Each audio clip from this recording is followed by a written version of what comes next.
Atmosphere. Which is a good thing. There's two main ways. I'm not stupid. No, I'm not suggesting that.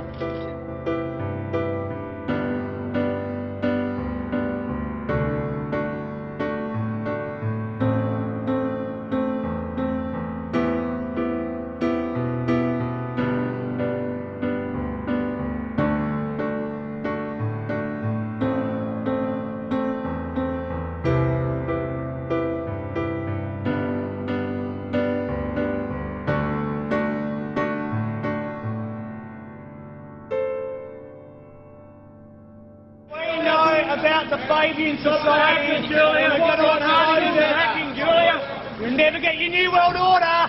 My major concern with coal seam gas is our future. This is the greatest threat to our country that I've seen. I have a lady who lives within 200 metres of a gas well. Her young son's the same age as my boy. He was bleeding from the nose as well as the ears. When my son first started developing these headaches, we thought he had a tumour. We've got 11 gas wells around us. What happens when there's thousands of gas wells here?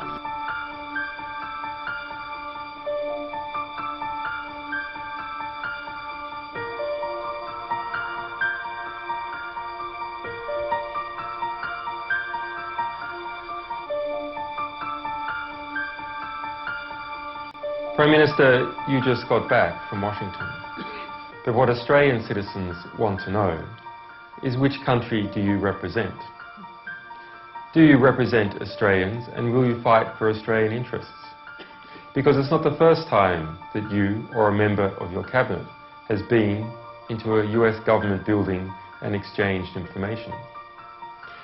In fact, we have intelligence that your government has been exchanging information with foreign powers about Australian citizens.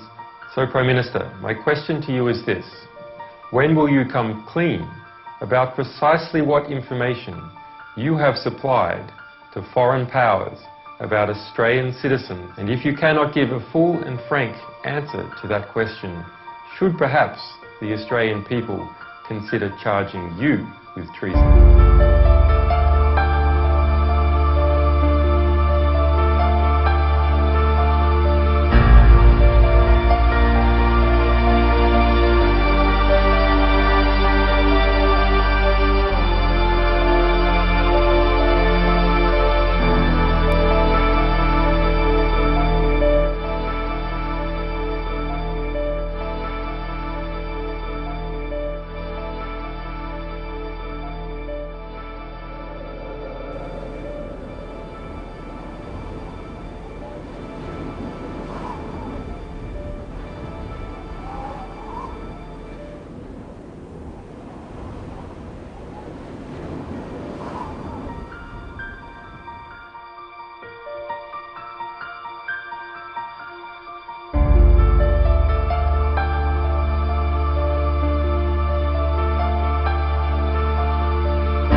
This movement isn't about the 99% defeating or toppling the 1%. You know the next chapter of that story, which is that the 99% create a new 1%. That's not what it's about.